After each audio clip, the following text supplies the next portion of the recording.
8:27 മനുഷ്യർക്ക് അസാധ്യമായത് ദൈവത്തിന് സാധ്യമാണ്. ഈ മനോഹരമായ പ്രപഞ്ചത്തിലേക്ക് നോക്കുമ്പോൾ ദൈവത്തിന്റെ അനന്ത ശക്തി, അനന്ത നന്മയാണ് എനിക്ക് ഓർമ്മ വരിക.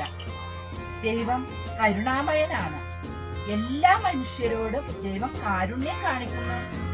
ദൈവത്തിന്റെ സ്നേഹവും കരുണയും ഓരോ മനുഷ്യ വ്യക്തികളും അനുഭവിച്ചറിയുന്നുണ്ട്. നന്ദി പറയുന്നുണ്ടോ? നമുക്ക് എന്നും ദൈവത്തിന് നന്ദി പറഞ്ഞൊരു ജീവിതം നയിക്കണം. മനുഷ്യർക്ക് അസാധ്യമായത് ദൈവത്തിന് സാധ്യമാണ്. മനുഷ്യർക്ക് ചെയ്യാൻ പറ്റാത്ത എല്ലാ കാര്യങ്ങളും ദൈവത്തിന് ചെയ്തു തരാൻ സാധിക്കും. നാം ഒരു കാര്യം ചെയ്താൽ മതി, ദൈവത്തോട് ചേർന്ന് നിൽക്കുക. തീർച്ചയാണ് ദൈവം നമ്മോട് ചേർന്ന് നിൽക്കും.